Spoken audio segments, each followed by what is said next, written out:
Hello, everyone, and welcome back to the CDL podcast channel. In this episode today, we're going to get Brock's thoughts on Scump's retirement. Obviously, I did that little solo mini pod talking about my thoughts on it. We're going to get Brock's memories and some of his favorite memories of Scump, talk about that a little bit. Maybe talk about is there a way it could possibly benefit the CDL? Talk about a comment that Aches made on the reverse sweep that I really liked, a point he made. And then we're going to dive right into team outlooks from the weekend, talk about some of the matches, and then do our picks for the final week of qualifiers for Major 2. Hard to believe we're already at that point where we're about to be heading to Major 2, but that's what we're going to do today. Maybe going to try to keep it a little shorter. We always say that, but then we end up going over an hour or something, but not a lot of news today, so things should be a bit shorter after we wrap up Brock's thoughts on Scump. Before we get into any of that, though, Brock, how you doing today? Oh, doing pretty fine on this good Monday. You know, not much to do on Monday. Usually just work. But yeah, let's get into my thoughts. I guess on Scump's retirement. Yeah, Which I was a little bit shocked when I found out at work. I was like, "Is he trolling me or what?" yeah, So wild times. mhm. We'll give you a second to think about Scump. I gotta first Yep. say, if you guys enjoy this one, be sure to leave a like, comment, and subscribe. We're finally, I can officially say, on the road to the 1K mark. That's been the goal for a while because we just passed 900 subs. So I wanted to take a minute to thank everyone for 900 subs. I tweeted something about it, but there's only so much you can get across on Twitter with a short tweet and whatever 160 characters or whatever it is. But I am really grateful for the 900 subs. It's like a pretty crazy mark. Obviously, like Brock's been on the podcast a little bit shorter of a time, so he hasn't seen the struggles just to get to like 50 and then the struggle to get to 100 and then to keep going from there. But 900 is a pretty incredible mark, and like every video, it seems like there's more and more new commenters and more people to interact with, and that's like my favorite part. I always say it. That's my favorite part about doing the podcast is having like a small community of people that return every video and comment, but I'm also seeing the new comments. So like it's hard to like get it to come across in a podcast and in a tweet because it's not like an actual like face to face or like interaction with somebody, but we really are grateful for all the support. It's pretty incredible, and we're on the road to 1K. So enough of that little monologue, but I really do want to say I'm thankful for that because I mean, if you'd have told me back in the middle of MW and I just decided in my college apartment to grab a mic and hook it up to my old laptop that could barely handle recording voice and start making random podcasts by myself, that we'd hit 900 subs in this time, I would be probably not believing you. So thank you guys for the support. Again, Brock, let's jump into your thoughts on Scump. Yes. Any Scump. stories you got? Any like ways that you got into COD through Scump or memories you have of him, and just like gonna give you the floor because I already talked about my memories of Scump. So Yeah. what you got for me? The first memories I feel like I've watched Scump is his live com videos, like the one that sticks out to me is the Sweat Bandit one, like the first original one. Black Ops 2. To me, I'm trying to think like if I watched. I don't think I've watched Scump before Black Ops 2 really. So I don't really think I did either. Black Ops 2 and on, I watched like basically all his like live com videos or some of his like I think he vlogged some videos too here and there. I don't exactly remember what they were about, but Like in the OpTic and stuff. yeah, or even like I think like when he'd go back to his like parents' house, he'd vlog that stuff, and all that. So Scump, yeah. Just Black Ops 2 like on video, I'm like, how is this guy so good? Like, 90 and 0, 80 and 0, like doing this against pubs when at the time I was bad at Call of Duty, let me tell you that. I was like just watching him like just fond of it, how he was so good. And then into that, I got into the competitive scene through Scump, basically. Scump and Nate Shot. Watched that, and ever since then, we've been playing ranked play or league play, whatever you want to call it these days. And it's been a blast. Yeah. I actually kind of remember what you're talking about. Like you like unlocked a memory. I remember like Scump used to do like those like coffee times with his mom. Yeah. Like when he would go home, those vlogs of like coffee time with his mom where they'd like sit down and have a cup of coffee and like do Q&As. Mm-hmm. Yep. Yeah. I remember those. And Yeah, like his OpTic house vlogs and stuff like that. And obviously the pub stomping videos. And we were both in the same boat. I'd like, you go back and like you're watching him go like 88-0, sweatband and flawless or whatever. And like at that time, at least for me, like if I went even in a pub, I was like hyped because I was so bad at the time. Yep, definitely. And then you just see him do it in ranked play in Black Ops 2. I'm like, how is this guy doing this? Yeah. How's he so good? Like I didn't understand at the time, but yeah, you have no idea he's a pro or what that means. Yeah. It was weird times back then, but Then we started playing Black Ops 2, like League play for a little bit here and there. And ever since then, it's been fun. Yeah, we'd play Black Ops 2 League play in the summer with your broken 360. Yeah. Take 20 minutes to dashboard if we didn't get the right map. Yeah, we had like me, Brock, and two of our friends would play Black Ops 2 League play one summer when like definitely before we had jobs or anything. We were like in middle school or something, Yeah. like probably like 12, 13. We didn't have jobs or anything. So like summer was our time to just like Mhm. play basketball and play COD was basically what we did. And like All the time. there was like we would like I don't know, we were weird back then. Like if we got like a CTF, we're like, we want to play hardpoint and surge, let's dashboard out of the CTF. But then like Brock would always be like, okay, I'll dashboard quick, and we'd all like scream no at him because he like dropped his 360 off of our friend's like bar top in their basement. Yeah. And it was like basically busted, but like could still play games. So, like whenever he would load a game, or like if we were planning on getting on at like 5 o'clock at night, Brock would have to like fire up his Xbox at like 4:30 to load up Black Ops 2 because it would take so long. Yeah, it was the struggle. Just singing. I thought it was dead, and then I went home, plugged it in, and it started working again. Yeah.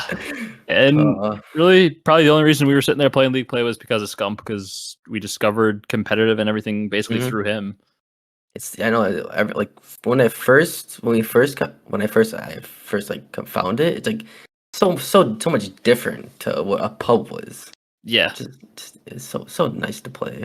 Like, in a pub too, like you wouldn't think about going near the hill. You're like, screw that, I'm just going for kills. I'm gonna juggle the hill to get my score streaks. And like then like competitive is just like a completely new avenue. It's like, who really cares about my KD? I'm gonna just make sure I get that crucial kill and eat up hill time. And then like you also don't really know how to play. So when you're playing hardpoint, you think the only thing that you have to do is just sprint at the hill and sit in it. Like you're just the dude that gets 3 minutes in the hill every game because you think that's like the only objective.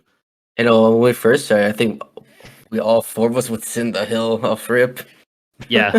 And like, yeah, we'd just run at the hill and like we would just like think. And I remember, I don't think I played with you when we did this, but like, man, like watching like the Scump and Nate Chat like League play videos like helps teach me how to play Call of Duty. Because I remember like this is how dumb I was when I first started playing League play. I played with my cousin, my older cousin, and then my friend Connor and my friend Will. It was like the four of us, and we thought in CTF the way that you should play is you should have 2 defenders and 2 attackers.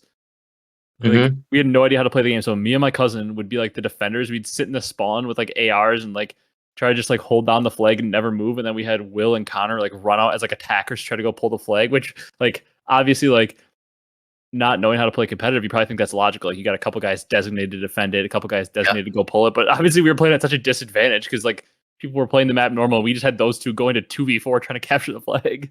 Yeah, those kids are just probably so like pissed like you like doing that. Yeah, so like, we didn't know how to play. Yeah, we had no idea what we were doing. But Scump and Nate Shot basically taught us like the initial steps of how to play and like watching their videos with Big T and Merc and all those guys. So shout out to Scump again, but yeah, we want to get your thoughts on that because obviously you didn't get a chance to really speak on it because his retirement came like right after we recorded the last podcast. Yeah, so one last thing I'll say about Scump is, you know, fellow ginger of mine, we gotta stick together. Congrats on your retirement. You know, he can do big things outside the game. You know, not worried about, not stressing like he's been saying. I know. Like last year, I watched the OpTic podcast. He would say after practice, his hands would be swollen after like a day of screen. Like, bro, yeah, it might be time to chalk it up. Yeah, I mean, yeah, he'll blow up. Could you imagine if he would have left and retired to like when Prime Fortnite was blowing up? Oh man, he would be like the biggest content creator. He would have blown up like a Nick Merckx because obviously he would have been nasty at the game. He would have blown up like a Nick Merckx did at the time, or even for like sure, like a Ninja. Yeah, or even like Courage, but more. Yeah, more. It's hard to say that he'd be like bigger than Ninja because Ninja like transcended like pop culture essentially. But like Scump would be up there with like the Nick Merckx, the Courage, for sure. That all blew up during Fortnite. But yeah, he's gonna do big things. Another thing on that Scump topic though that we wanted to move to before we move into reactions and predictions and stuff is there a possible way where somehow this benefits the CDL? Not saying like obviously like if Scump is playing, that's a great thing for the CDL. He brings in a lot of viewership, but like we saw this weekend, I mean, he was pulling 90,000 plus viewers, 50,000 plus viewers for a lot of like the matches, even when it wasn't OpTic. Obviously, viewership on his stream and on the main CDL stream were highest when OpTic was playing like usual. But and even when like two teams that probably wouldn't pull a lot of viewership, like a London versus Vegas match. Like Scump's still pulling a lot of viewers for that, and it could potentially be a benefit because like my thought process on it was, first of all, let's pump the brakes and not instantly say it's a benefit because it's one weekend. Like, Yeah. gonna need a bigger sample size here, just like any experiment. But I will say the thing that crosses my mind from a logic standpoint is like, hey, Scump would pull in viewers when he was playing, but he doesn't play in every match. And now if he's watching every match, the viewers that want to watch Scump will be maybe watching more. So technically, from like a basic, just like a dumb logic point, maybe that means we'll be seeing more average viewers because like Scump will be on all the time and people like to watch Scump. Yeah, definitely. I think people just want to watch Scum, see what his thoughts are about the match, what people are doing in the moment, and see like how he like can pick their brain with the right play or the wrong play people are making potentially. So I certainly learned a lot about this game in particular. Like watching him, he was pointing out a lot of things that maybe I wouldn't necessarily know because I haven't played a ton of the game. Yeah, so I think it'll benefit. First weekend benefited. I think 92K was the max peak for Texas and Seattle. Yeah, First on top of stream. like the whatever 60, 70K was on the actual stream too. Yeah, and the flank had like 10, 11, 12 around there. Yeah. Yeah. Which if that average would keep up, even if it was at like Scump when he was at like 50 and they were at 50 and the flank was at 10, like if they're at 100K plus on regular season matches, I mean, it's a massive benefit. If you had told me regular season online matches could average 100K this year, I'd be like, that's an insane improvement. Can only For the imagine, CDL. only imagine what the majors would be. Yeah. And like I heard Scump on the OpTic podcast when I was listening to it today say like he still absolutely loves watching like every COD match. So like hopefully that continues because I could also see a world where like I could easily see him getting burned out of doing this. Like because it seems like a thing you could get burned out of pretty easily, just sitting down and watching matches every weekend day. Like dude's retired now. He probably wants to have a little free time on the weekend. You know, he's got a fiance. Maybe they want to have a whole day together on like a Saturday. Well, technically can't really do that if you got to sit down and watch all these matches. Yeah. So like I don't know that he'll do it every day. He says he's going to do it every day, and like that's his plan, which I hope he does because it's great for the CDL, great for viewership. But who knows? I wouldn't blame him if he takes a day off here and there. Like maybe he only does it Saturdays and Sundays or something, or every day OpTic's playing, he'll do a watch party or something like that. Like I wouldn't be shocked if that happened. But hey, I hope he keeps doing it because he seems to really care about the CDL, which is amazing because like he could very easily say like screw off, like you used me for clickbait and like I was like the main attraction for how many years, like I don't need to do this anymore, I did it for long enough. But he's embraced the CDL with open arms and ready to help grow it still. Yep, wants to keep it alive and well, because he absolutely does not have to do anything really to keep pumping the viewership in, but he's certainly doing it right now and hopefully he continues. Yeah, definitely. Yep, good for him. Legendary career also. Yeah, legendary, one of the goats. Speaking of the goats though, this last topic before we get into reactions of the teams from this past weekend is Hecz on the reverse sweep. I was listening to that today as well. Mentioned something about like he was very upset with the CDL, and now it's going to sound like we're bashing Scump. That is not at all what we're doing. I'll clarify that. But Hecz mentioned on the reverse sweep, and I thought it was I tweeted about it. I thought it was 100%, 1000% great point. And I didn't like initially think of it, but like when he says it, it makes perfect sense. And like some people might just call him out and be like, oh, he's an opticator, but that's not at all what he was doing here. Cause he even clarified that like Scump absolutely deserved the treatment he got. Which I fully agree with. Scump absolutely deserved that tribute video, but he said he's very upset with the CDL because they don't give other legends their flowers when they retire. And I couldn't agree more. I'm pretty confident that you're going to agree with that sentiment as well. Like Scump, legend of the scene. Did he deserve that tribute video and all the tribute he got? Absolutely, he did. He's the biggest player in the scene's history, will probably always be the biggest player in the scene's history. But like a guy like Crim maybe gets like a tweet with a picture of him that says like thank you. Karma basically gets the same thing, like shout out to you on a great career, basically from the CDL. Even like a guy I mentioned was like Saints, obviously not on the level of like a Karma, Crim, Hecz, Scump all time, but like a legend of the scene that put in 12, 13 plus years into building the scene up. Guys like J-Cap when he retired, like maybe not on the Crim level, but probably a top 10 player all time in a lot of people's eyes, gets nothing when he retires. Like, yeah, they don't need a full on maybe tribute video as detailed as Scump, but like something. let's acknowledge Saints when he retires. Let's give Crim a little mini video. Let's give Hecz a video. Like these are legends of the scene. So I completely agree with him. Like these other players, Scump deserves it 100%, but like why does Scump get a special treatment? I mean, I get he is the most popular player, like they're gonna do that for him, but like why doesn't Crim get that video? He's another legend. Aches, like I said. I fully agree with Aches' point. I think it is a little bit insane that we don't give these other players their flowers because like he said too, the CDL like almost tries to act as much as they can like this CWL pre CDL like doesn't exist. Like they try to avoid talking about that history all the time, which Yeah. why? Talk about COD's history. That's part of like they should embrace the CWL like it was a CDL and talk about that history. Good, but I don't know why. I don't But I think know those why. players fully deserve their players and or their flowers and they should get their shout out. Yep. Zuma never officially retired, right? He basically said I don't know in his statement if he said he was like taking like a permanent like break or if he was like fully retiring right away, but he had that hand injury pop back up going into um Cold War when he was Yeah. supposed to be on that subliners team with like Clay and whoever. Yeah. He was supposed to be a part of that team, and like I know he had that hand injury flare up. I'm pretty sure on the spot he retired, but I honestly can't remember. He could have just said he was taking a break to get his hand fixed, and then just never came back, or maybe he did say he was retiring right away. I can't remember, but he definitely said he was at least taking a break at the very least. So that'd be another one, and I don't think he got anything really.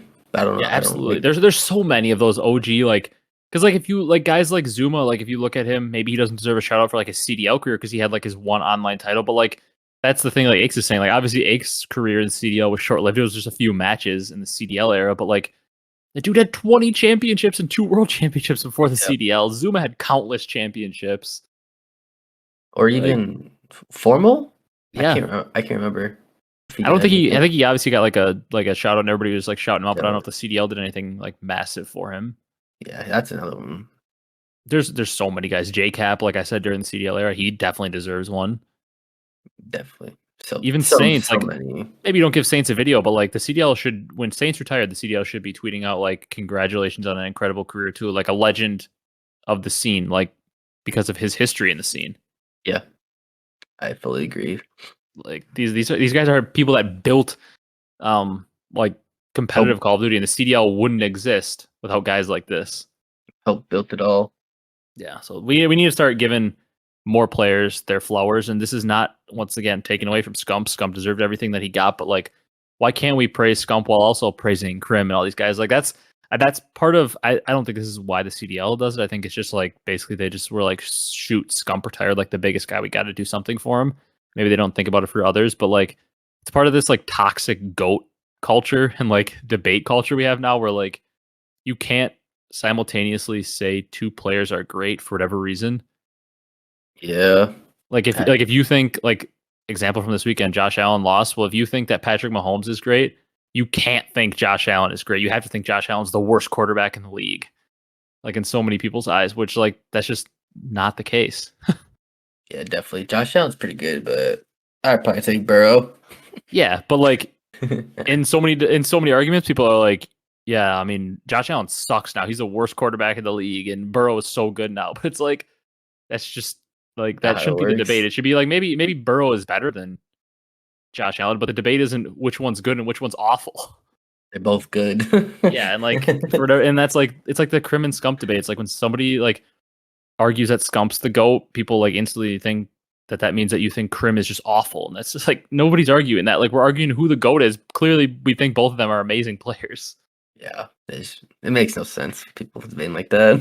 Yeah, it's a wild culture that we're in with that. But Yep. all right, let's move on to reactions from the matches this weekend. We're gonna do it a little bit different this time, maybe to try to speed things up because like sometimes we get bogged down in matches. We're just gonna talk about teams. We're gonna go. I just put a random order in here.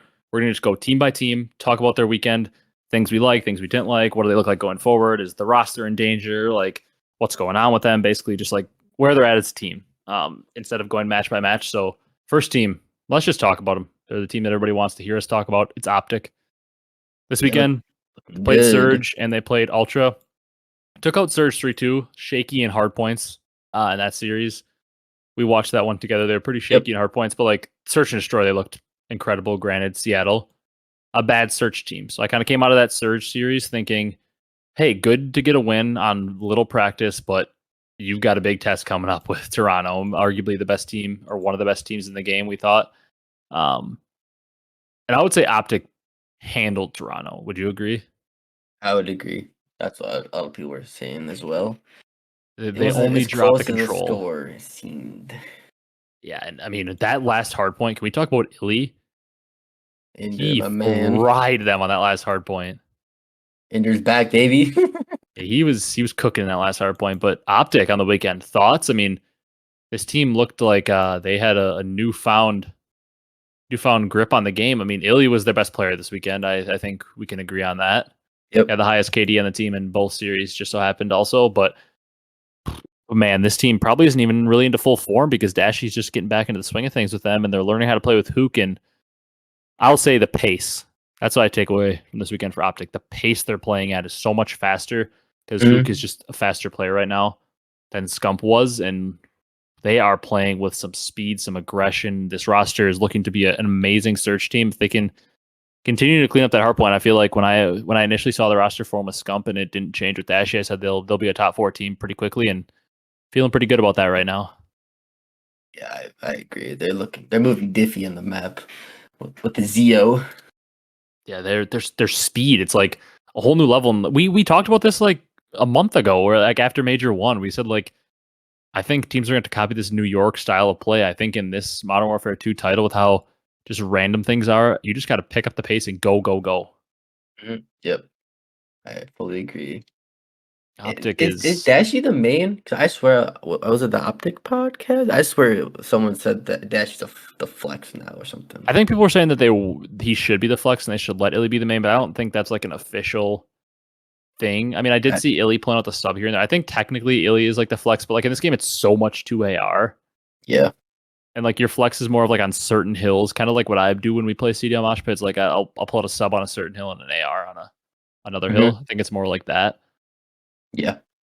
Okay. Yeah. I didn't fully know. But the chemistry that I see this team playing with too, like there was one moment that like probably not a lot of people noticed, but like you and I said it right away when we were watching the Ultra series, and that search and destroy. Actually, no, I don't think it was the Ultra series. I think it was a surge. The Bagra, like double Bagra doors. Map 5. Yeah, we're like, I don't remember who was live. Somebody on Surge was live. Maybe I think it was Accuracy. Yeah. Was alive on like that back like ledge by B bomb on Al Bagra, and I don't know. It was Shotzi was on the front like double doors, and then Hook is on the other side, and Shotzi knows Hook is pinching from the other side to like shoot Accuracy in the back in a 2v1 for them, and Shotzi's just basically baiting back and forth, like putting a shot in, jumping back and forth, baiting Accuracy's attention while Hook gets an angle to shoot him, and the Hook shoots him in the back, and it's like a kill. And it's just like the little things like that. Like their chemistry is so on point. Their communication is probably perfect there, and like he's baiting Accuracy's attention to set Hook up in a good position to get the kill, and like he's not selfishly hunting the kill. And teamwork's on point. I'm excited to see this OpTic team go forward, and they got a test this week with Faze. Definitely do, but if they can do that teamwork like that, scary.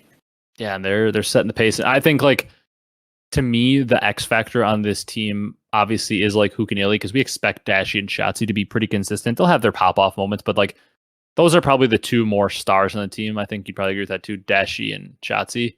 Yeah, but 100%. Like Hook had moments where he was popping off, and Illy was the best player in that Toronto series, especially in the map 4. Like if Illy and Hook are popping off, this team is going to be scary and tough to beat. Yeah, don't want to play them. Yeah, that's for sure. Going to maybe the opposite end of the spectrum, a team that we're not as hyped on is Rocker. It was good, and then it was bad. Yeah, it was. Started out, they 3-0'd Faze, and we were like, "Who is this Rocker team? Are they finally turning the corner?" And then the next day, they lost to the Gorillas 3-1. Yeah. Where are we at with Rocker? Oh man, wow. So it's so tough to tell. They're like on a good day, top 6. Yeah, on a bad day, bottom 2. Yeah, bottom 2. Don't know what you're gonna get all the time.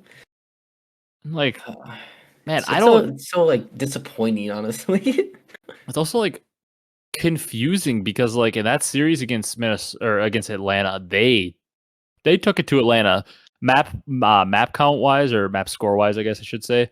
very close. 4-point win in the hard point, a 6-3 search, and then a map or a round 5 in the Bagra Fortress control. But I mean, Albagra is basically a guaranteed round 5 every control with the way defense plays in that map. But I mean, looking at the numbers wise, I mean, the best KD on Faze is a 0.95 from Simp. Their damage was incredibly lower than Minnesota in this series. Like, Bance was frying, Afro was frying. That's kind of a theme with this Minnesota team. I was going to mention that too. Is like, I don't know if I necessarily had it in mind that the sub duo would be the better half of Minnesota and Cammy and Attach would be letting down.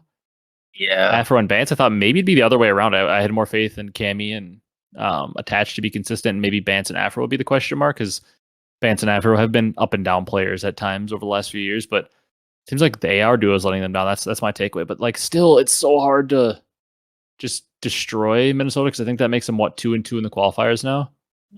Yes. So good chance to hit the winners bracket, but like, it's just so they're so like just mid, but like shouldn't be mid at all. It's so annoying, because like they beat a team like Faze 3-0, and it's like, that's a good win, and then it's like, okay, here we go, you're 2-1, you're gonna build off this, and they just like they lose to LAG, and Bance is the only guy that really popped in that series. But I don't know, just odd, because I do think LAG is better than people are getting them credit for, but also at the same time, like, if you beat Faze and you're expecting to be a good team, you should be beating LAG.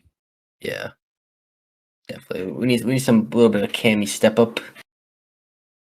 Yeah, for sure. He's got to pick it up. People are calling for him to get dropped. I'm still not on that train, and I don't know if I'll ever be able to get on that train. But that's a hard train to do after what we saw in Cold War with him. Yeah, people are living off that, but I mean, I can't blame them. Yeah, so like disappointing so far. Yeah, but it's like, I'm still not on the blow it up train, because I maybe I'm biased for that team because I just like the players on so much, but I still just like look at that roster and I'm like, they can figure this out. Yeah, I wouldn't blow it up at all. Yeah, because once again, you got to have a better alternative if you're gonna blow it up. You can't just blow it up to blow it up. Like, you got to have a better alternative, because you're in season right now.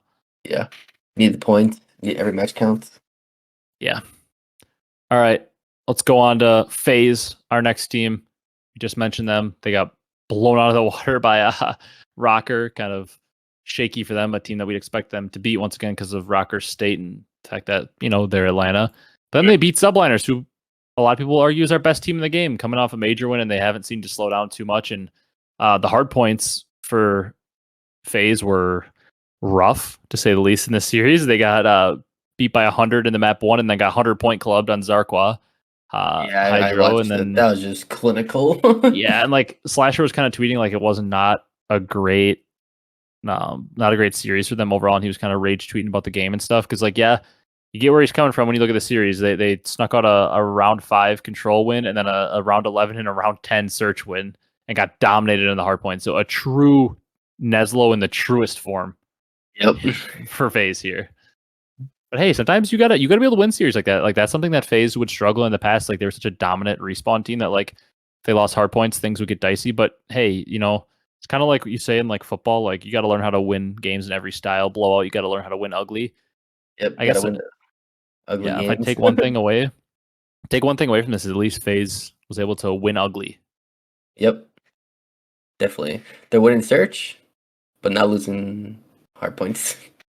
Yeah, I mean, we can move on to the next team, but like my general takeaway for Faze is like, I need to see them find some consistency, but I'm not worried about them at all. Like, at least they were able to beat. They could have had a fluke series against Minnesota where they struggled, and Minnesota does have talented players. Could have been a good day for them, but like, at least they were able to take out New York in whatever fashion it was, because, like we said, we know New York is a very good team, maybe the best team in the game right now. So good on Atlanta to take them out.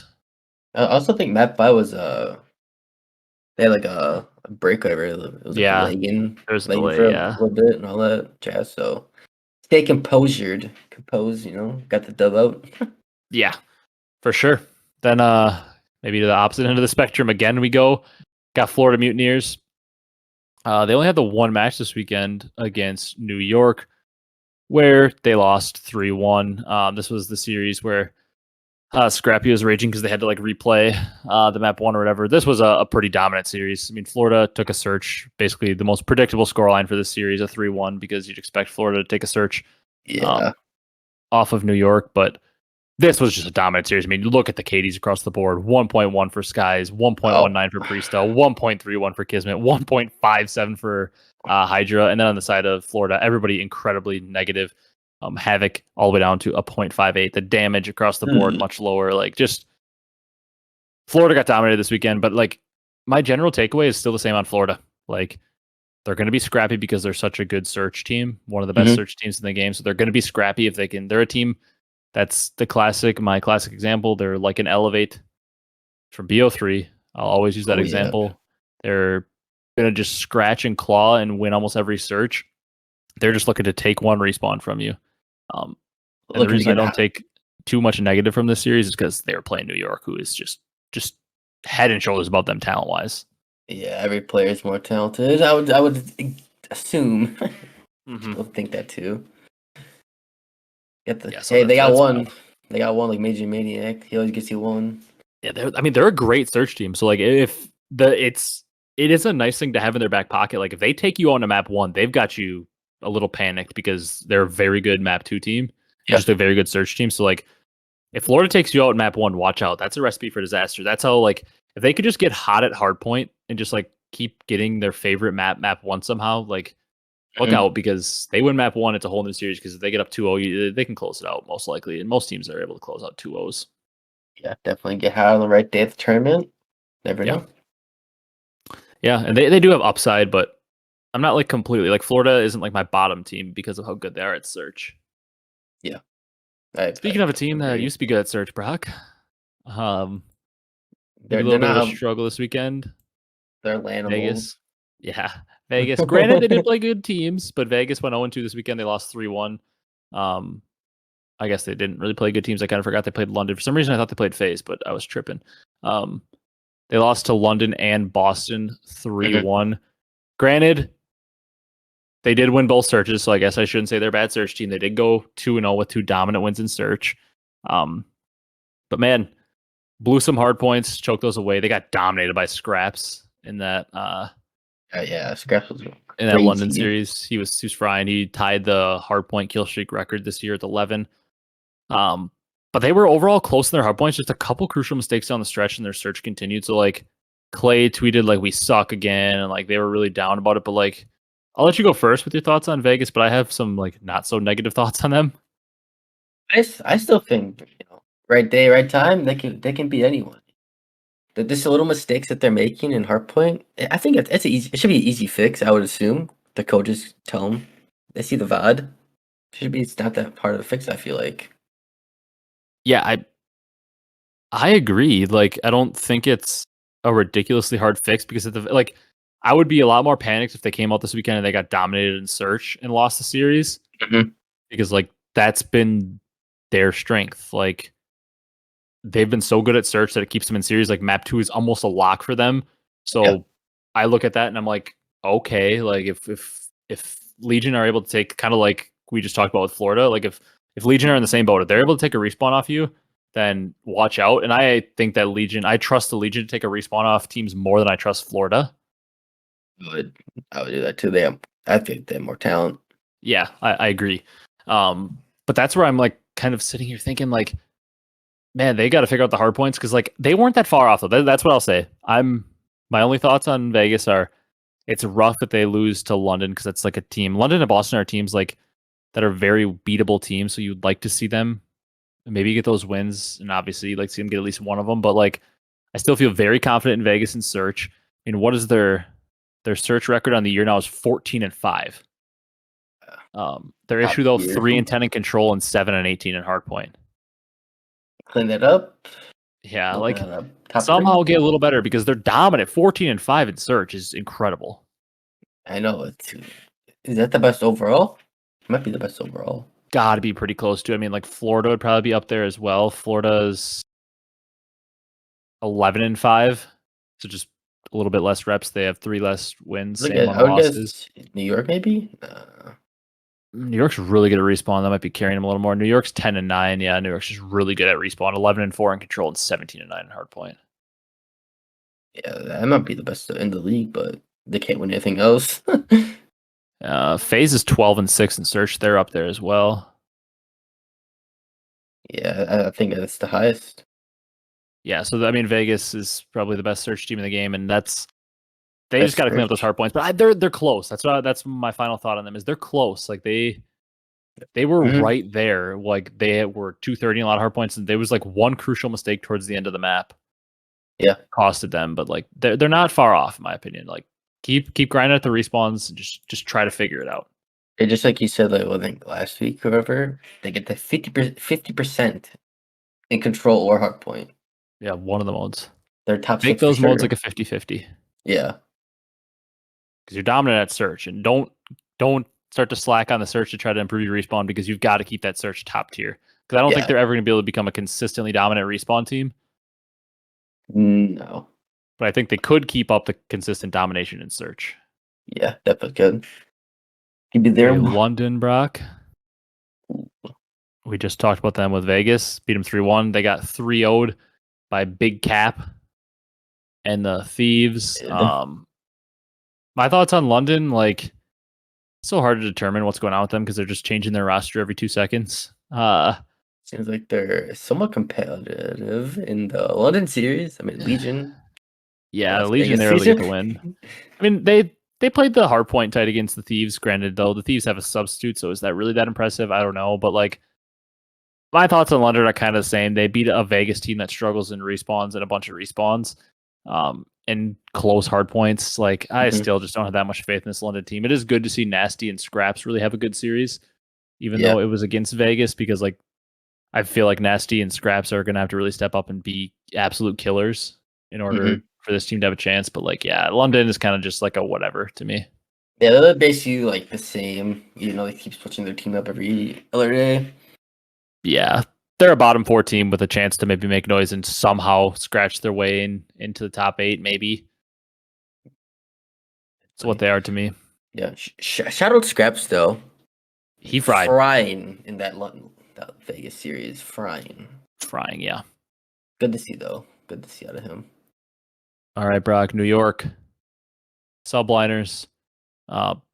We had talked about it earlier. Absolutely dominated Florida and then lost that 3-2 to Faze where they dominated the hard points.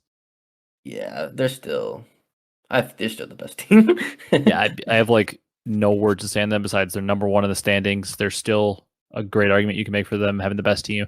Priest went 31-11 in that map 4 hardpoint, by the way. Oh yeah, he was frying. Yeah, cooking.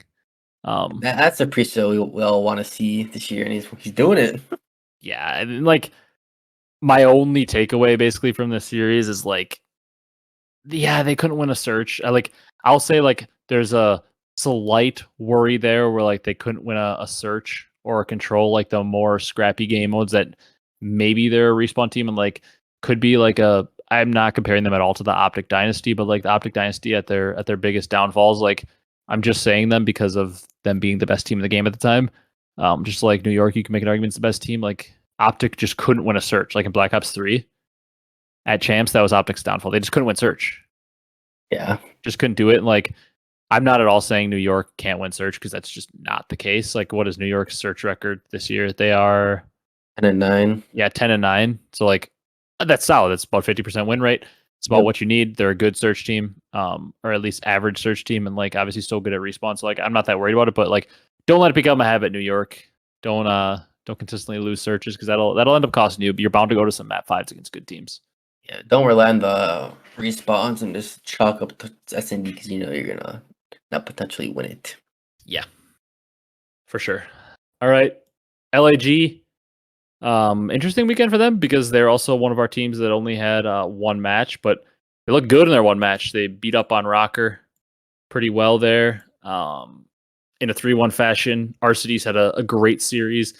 Joe Deceives had a map where he fried, I believe, in that map before. Yeah, with the 1.16, he had a nice map, good amount of damage there. Yep. LAG picking it up. Feeling like I'm more optimistic on them, obviously, than I was before with their original roster with Hook and those guys, where they just looked horrendous. But LAG, there's life. There's life. life now. RCD shooting bodies at Cammy too. Yeah. On the control. Don't know why I did it, but They won it, so it doesn't matter.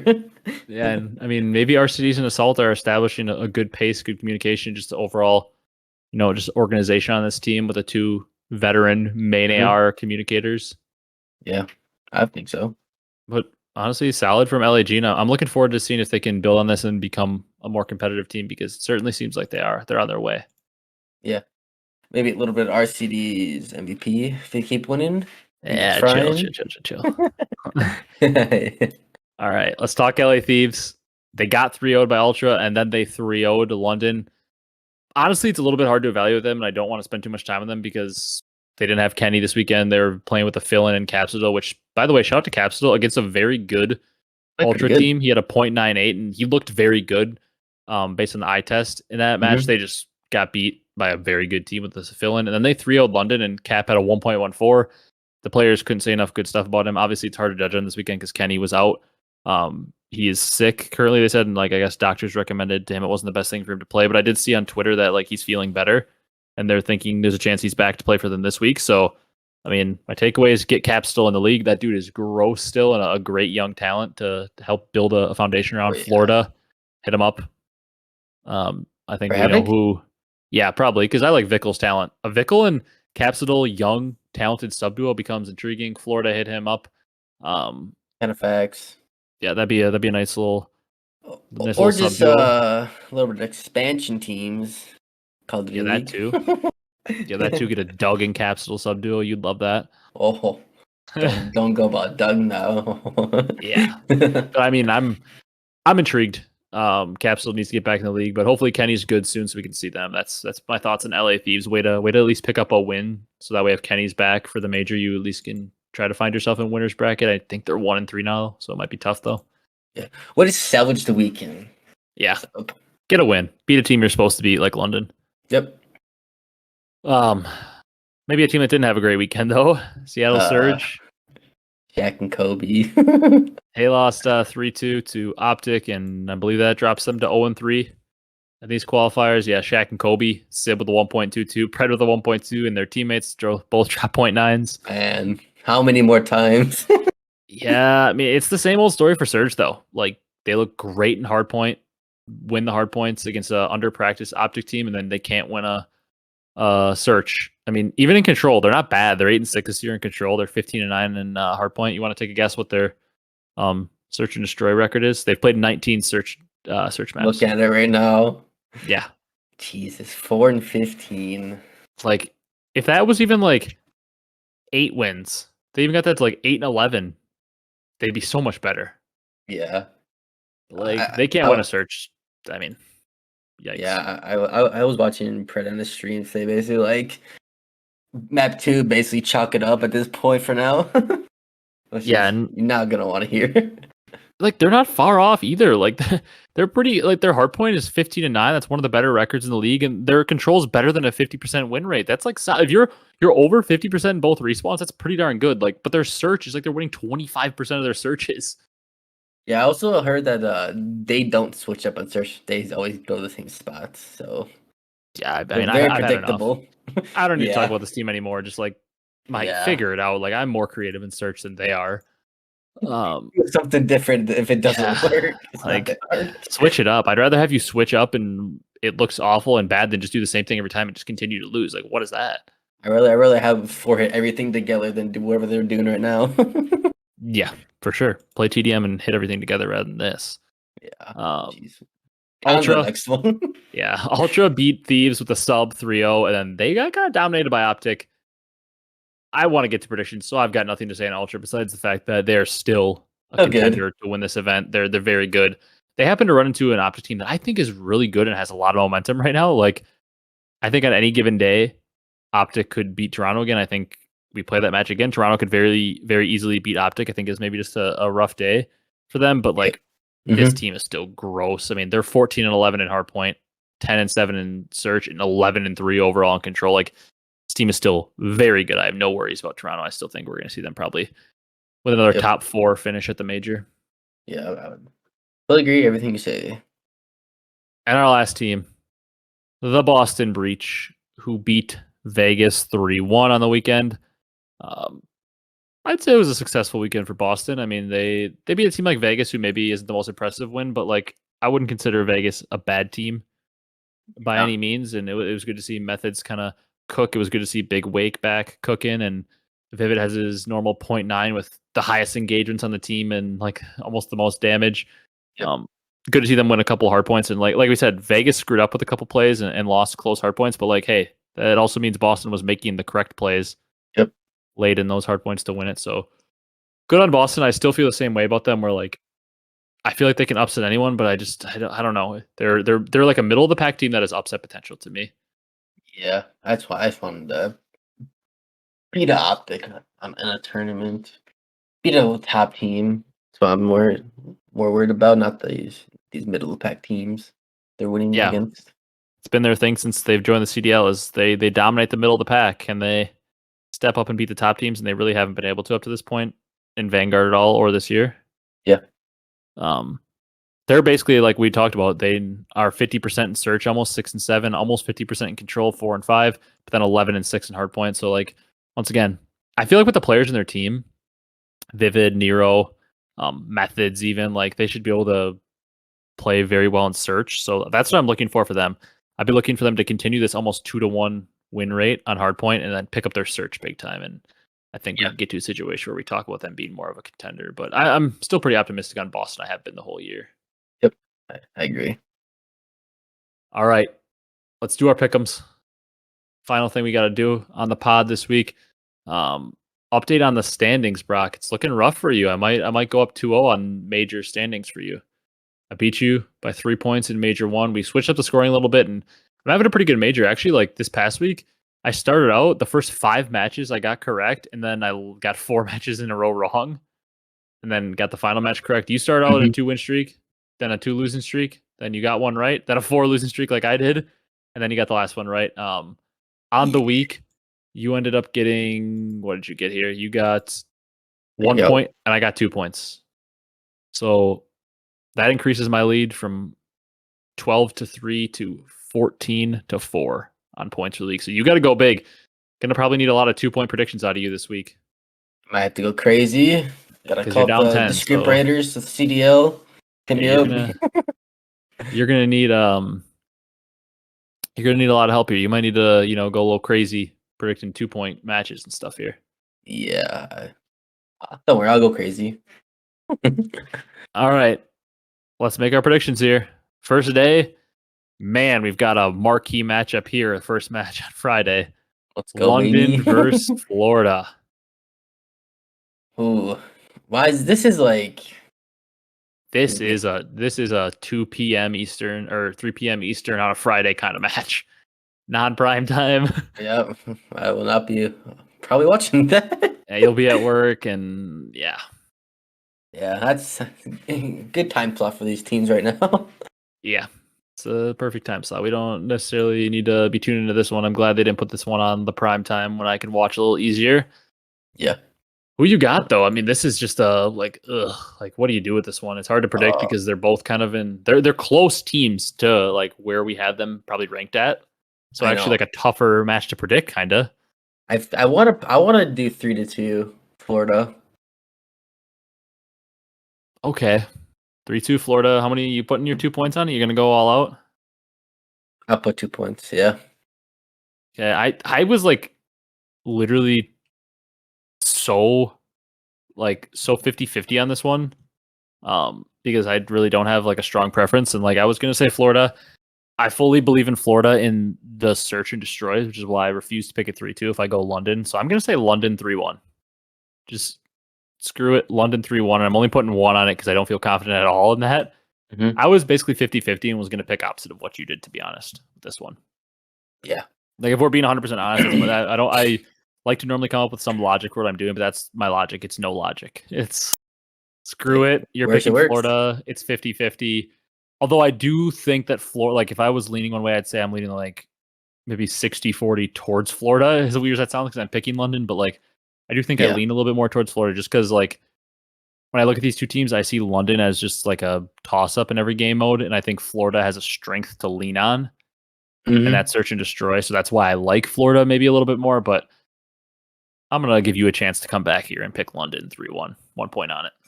All right, the comeback trail starts now. Yeah. All right. Vegas versus New York. I mean, are you gonna go real bold on this one?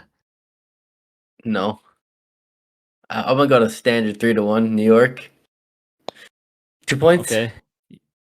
Putting 2 points on it again. You got Vegas taking the search. Yep. Yeah, I feel like that's probably gonna be a really common pick in this matchup right here. I'm trying to look. Obviously, you can veto my 4-point pick for the week if you end up wanting to do the same team. I was thinking about maybe using it here on NYSL because I do feel confident in them to kind of dominate Vegas in the respawns. So I'm kind of looking forward to see if there's like a different match that I like more. Well, I'm excited to see that Texas versus Vegas search and destroy maps. Hopefully that goes to a map 5. Looking forward though, I don't know if there's necessarily a match I see that I want more. I think unless you're going to veto it because you're going to put your 4 points on it later. I think I'm going to put 4 points on NYSL in this one. No, I'm not putting on that one. You're not going to put it on NYSL later either? No. Okay. Because I'm going to go 3-1 as well, but I'm going to put my 4 points right away on this NYSL one just because Vegas, their respawn has been so shaky, whereas for New York, it's been probably the best in the game. And obviously, New York search has been so shaky, which is what scares me. If Vegas is able to take one of these searches, it's going to get, or one of these respawns is going to get really scary because I do think Vegas is easily going to win both searches if it goes to a map 5. But I'm just going to put my faith in saying that New York is going to be able to dominate the respawns and just win this one 3-1. So I'm putting my 4 points on it. Yeah, it's very, very fair. Yeah, I mean, what is the difference in hardpoint record here? Vegas is what are they? They're 7-18 in hardpoint, and New York is 17-9. 7. Yes, I mean it's interesting here. I mean, in Vegas, I think. Let me look at this here. Vegas likes to pick Embassy as their hardpoint. It's their most picked map with 6, and it looks like it's New York's auto veto. They vetoed it 9 times. Jeez. So they're gonna veto their favorite pick as well. Yeah. Then on top of them not being good at hardpoint compared to New York, they're also probably not going to play their favorite map. Yes, it might be a little bit rough. So just an overall mess in the situation there for Vegas. So I'm going 3-1 as well, but 4 points on it. Then we got Atlanta LAG. Your boys LAG versus the big dogs in Atlanta.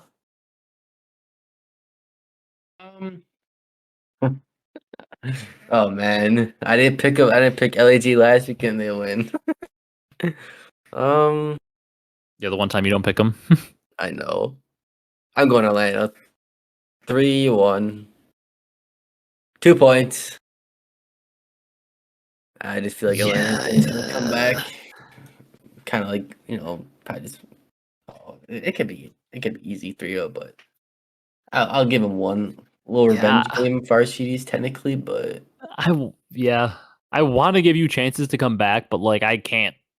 Yeah, LAG here on this one. Like this isn't a 50-50. I'm gonna go Atlanta as well. I'll give you a chance here to make up a point on a map count. I'm gonna go 3-0. I'm gonna say 3-0, and I'm also gonna put 2 points on it. I feel putting 2 points mostly because I feel very confident that Atlanta's gonna win this one in whatever fashion. I could see it going like 3-2 because I like LAG's potential to maybe take a respawn or even a search and destroy. Like I like their potential to at least get one map and maybe make it mixy enough to get to a map 5. And Atlanta also looks slightly more vulnerable this week after losing 3-0 to Minnesota. They maybe showed some cracks in the armor, but I'm gonna take them 3-0 and put 2 points on this as well, and put my faith in Atlanta because it's hard not to most of the time. Yeah. LAG Toronto. Again? Back to back, your boys. Again, we get to talk about LAG and Toronto. The first match on on Saturday. I'm just trying to see what these other matches are. Thinking about putting your 4 on Toronto right here or what? No. You're not going to? I want to pick LAG so bad here. Bounce back after they lose the Faze. Come back and beat Toronto 3-2. Yikes. You gotta manifest it. You No, gonna do it? yeah, I'm gonna do that, but I'm gonna put 1 point on it. What was the map count you said? 3-2. 3-2. Yeah, I'll give you a chance to make up some points here. I guess I'll take Toronto if you're gonna let me do it. Yep. Um, We're going bold. I haven't gone to map 5 yet, but I'm not gonna do it on this one. I'm gonna put 2 points on this one for Toronto. There's even more of a chance for you to swing it. I'm putting 2 points in Toronto 3-1. Mhm. The way I kind of see this one shaking out though is I think it's actually going to be like a LAG comes out, punches him in the mouth, wins map 1, and then Toronto rattles off 3 straight. That's the way I see this one working out, and I think Toronto's going to take it 3-1 in that fashion. But I'm not surprised you took LAG, but pull LAG fighting for winners bracket. They got a brutal week. Atlanta and Toronto is not a fun way to have to fight your way into winners bracket. It is not, but it'll be there. The test. Yeah, that's brutal though. Yep. We got Vegas, Texas. Like I said, I'm super excited because right now OpTic looks like a potential top search team with a new roster. They looked very good in search this past weekend. I believe they went 3-0, right? 2 wins in that Seattle series, and then beat Toronto already in that search. So they look great in search. Vegas, obviously, many would argue is the best search team in the game. So I'm praying for a map 5 in this one. Don't know if we're gonna be able to get there because I do like OpTic and the respawns a lot more. But what you got for this one? You want me to pick first? Yeah, you pick first. So I'm thinking this is going to get a little bit more interesting than maybe you might think. I'm leaning 3-1 or 3-2 is what I'm choosing between. I was thinking 3-1. Yeah, that's what I was thinking. So that's what I was leaning more towards. But I picked so many 3-1s, it just doesn't seem right. But I'm gonna do it. I'm gonna say Texas 3-1 over Vegas. I'm gonna put. Screw it. I'll go 2 points. I'll keep wagering a lot to give you chances here for me to get a lot of -2s. I'm gonna say Texas 3-1 with 2 points on it over Vegas. I like Vegas, obviously, like I said, to have a chance in the search, but things start to get interesting if they take a respawn in this one because I hope they do because I want to see this thing go to 5 and I want to see 2 searches between these potential top 2 search teams. Yep. I'm going Texas as well. 3-1, but I'll put 4 points. That's your 4-pointer? Yeah. A little bit of dashy, you can give me the 4 points. And the 1 point for the correct map. Though. Yeah, it definitely could be. It would be very. It's a scary one. If you're loading into a map 5, you're getting a little worried. Yeah. Because then it's anyone's game. Yeah, and I mean, in terms of search maps too, like Vegas really likes playing Fortress. They're 6-0 on it, and OpTic also like this past weekend played Fortress for like the first few times. They're 2-2 on it. And they're 8-7 in search, but their search record doesn't necessarily reflect what we feel about them because they're 3-0 with the current roster. So maybe we think they're a little better, but it'll certainly be interesting. Yeah, the eyeball test says otherwise. And maybe the search wins for OpTic are a little fluky considering 2 of them came against Seattle, who is maybe the worst search team or is the worst search team. Yeah. So it'll be interesting to see where they go because what is Seattle's? Yeah, they're 4-15 in search. We said that's just a yikes, but we both got them 3-1, but you're going pretty all out on them. Yep. Then we got Boston, Florida. Maybe a little bit of a toss-up series. Like, if anybody remembers the meme from last year on the podcast, this is like the battle of the teams I can't pick. These are the 2 teams that whenever I pick them, they lose, and whenever I pick against them, they win. So the curse has to be broken one way, you'd think. All right, so you can pick first. Yeah, you know who I'm going for. For whatever reason, I have this like weird faith in them, so I'm gonna go with Boston. This will be the first one I pick map 5. Do I want to pick map 5? I feel like I lean Florida. You know what? No, Boston's gonna get the clutch, the clutch question marks off their back. They're gonna win this one 3-2. I hate picking that because I do obviously favor Florida in a search over Boston, but for some reason I believe Boston's gonna clutch up. Be a tight series. They clutch up in a map 5. I'm going to put 1 point on it for a Boston 3-2. All right, I'm doing the opposite of you. My boys from Florida. All right, you're going Florida. Major Maniac's going to go off the series. Probably like 1.6. 100 kills. 100 kills? That'd be a lot of engagements for him. I'll do 2 points as well. What's map count you're saying? 3-2. Okay, opposite. So we're going map 5 and you're going with Florida. I'm going Boston. Yeah, I probably like your pick a little more anyways. Should be interesting. Next series, we got Seattle versus NYSL. I think you might have a chance to do something different than me here because I'll tell you my prediction first is going to be NYSL, which I'm assuming you're probably going to go with as well. But I'm going to say it goes actually to a 3-2. Okay. I think that this gets like an extremely mixy series. I think Shaq and Kobe go off in the map 1 and take that. I think NYSL bounces back, takes the search. We get to a 1-1. NYSL, not the best search team, though. I could see a world where maybe Seattle finally is able to win a search. I think they're like 0-10 online, I thought I saw. And they really suck at search online. But I think we get this series to like a 1-1. And then I think maybe Seattle takes the control or NYSL gets up 2-2. Seattle takes both hard points again and gets Nez load or something. I could see something like that happening, but I'm going to say 3-2 New York.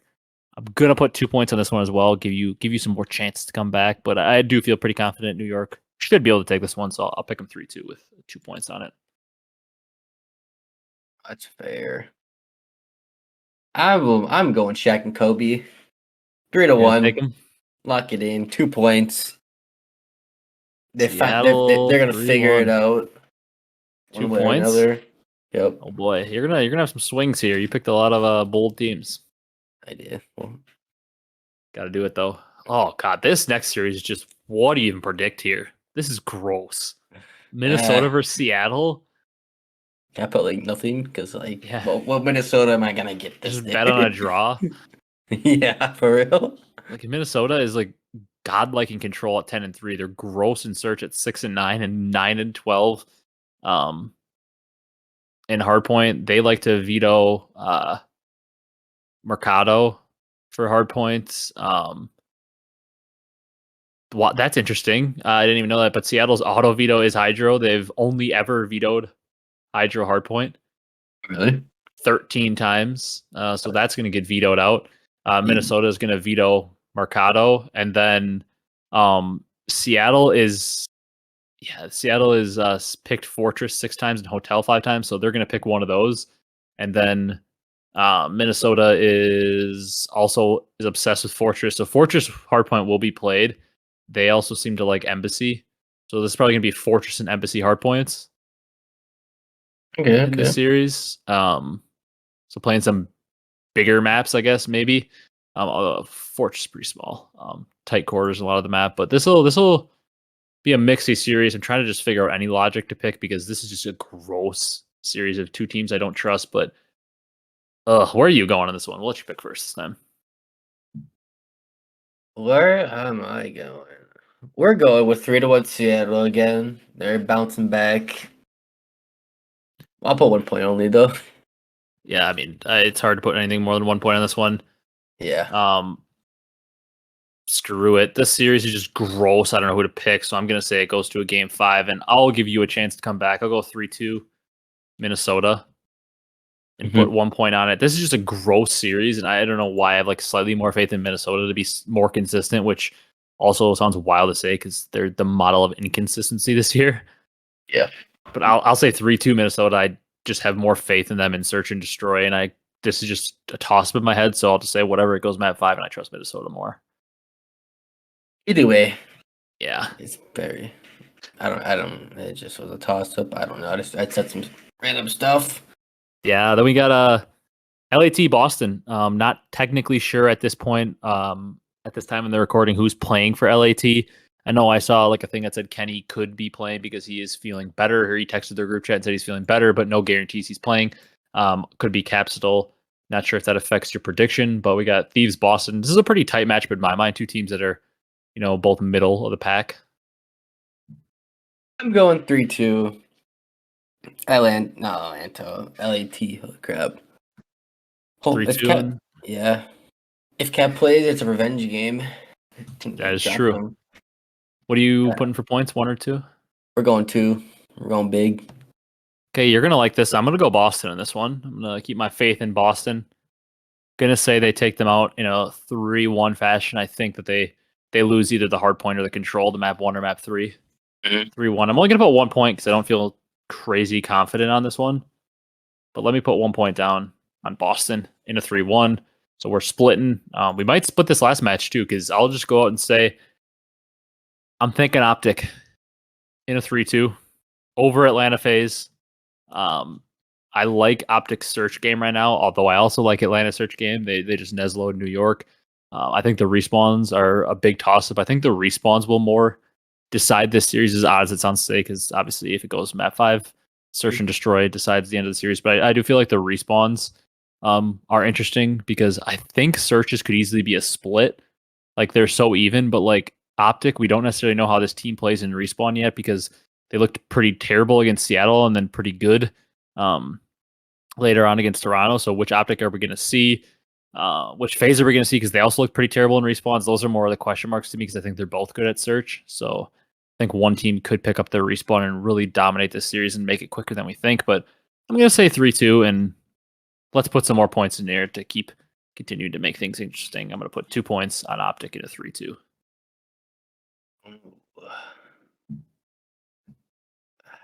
I'll pick Atlanta. Think going with the old faithful.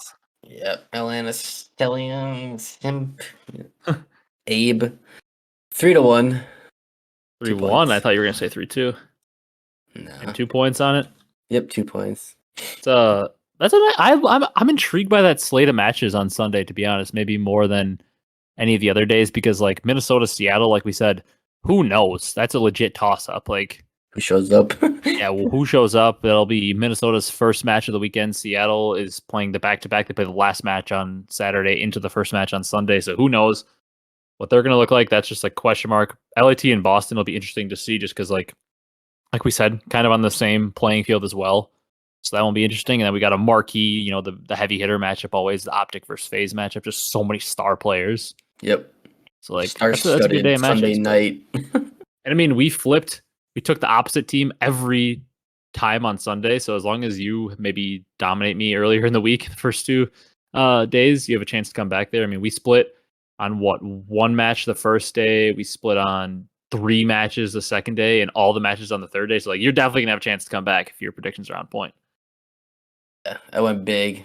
Either off of the hit. Either you're probably going to come back and win or make it very close, or I'm going to absolutely blow you out. One of the two is going to happen. Otherwise, I'm down bad. Yeah, you're going to be either blown out or like going to make it very interesting, or maybe even kind of dominate me if you end up getting like all these right, because we're pretty opposite in a lot of them. Yeah, definitely. All right, that's pretty much it though. This is our last weekend of matches before Major 2. You got anything else before we wrap it up? Not really, besides, Scumper Jumper. We'll see you fudging later. Sad to see, but excited for him to keep doing the watch parties. Yep. All right. That's going to do it for this one. Obviously, the last set of predictions for Major 2. Then we got this, and then next weekend, we got the Major coming up, so that'll be very exciting. Unfortunately, usually Brock and I would watch the Majors together, but I am going to be up north that weekend of the Major at with a bunch of my college friends at a cabin here in Wisconsin. So I'm going to be able to catch as much of the Major as I can. And like Sunday night when I come back, I'll hopefully be able to watch like the finals and like losers, winners, finals, like the Sunday type stuff. Yeah. But like Friday and Saturday might be tough for me to catch because I'm going to be spending a lot of time with friends I only get to see like once or twice a year now.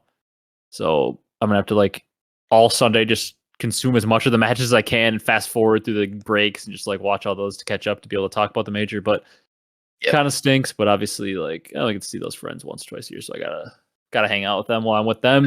Gotta make the most of it. Yeah, but that's gonna do it for this one. I'm excited to watch these this weekend as well as the playoff football we got on. I guess Brock, who you got in the AFC and NFC championship? We got at least one dude in the comments who always wants to talk sports. Let's throw that in here at the end. Who you got? Just quick NFC champion. Who you got? Eagles. I agree with you. I got the Eagles. To me, they both have great teams, and I'll take the quarterback. I'll take Jalen Hurts over Mr. Brock Purdy. Who you got in the AFC? Bengals, Chiefs. Oh man, that's a tougher one to me personally. It's toss up. Give me Joe Burr. Okay, screwed. I'll go opposite of you because I'm a Patrick Mahomes stan. I'll go with Mahomes, but I kind of think the Bengals are going to win because I don't know something about Burrow. He's just cool, but he's him. Mahomes is so good though, but he does have the ankle issue, so that could be a concern if he is not able to move around like he normally is. Yeah, but I'm excited to watch that. Give me LeBron. I mean, I'm just kidding. It's NBA. That's Yeah, Should be fun to that'll go. be a fun one. I'm more excited Yeah. for that AFC Championship because those are some quarterback. That's quarterback matchup a lot better than Purdy. Pretty, yeah. Definitely. But I'm excited to watch those. Got that and COD to watch this weekend. It'll be a good weekend of consuming content. But anyways, thank you guys so much for watching. Thanks for 900 subs. If you guys are watching, enjoy. You're listening here on YouTube. Drop a sub. Help us get to that goal of 1,000. That was the goal for this season. And if we could somehow hit it like before champs, that'd be incredible. So thank you guys so much for watching. Be sure to leave a like, comment, and subscribe. Drop a follow, drop a 5-star review on the audio platforms. And we will see you in the next one with probably some pretty shortened reactions to the matches and then just more of a focus on a deep dive into predictions for the major and trying to get all that right. Thank you guys so much for watching, and we will see you in the next one.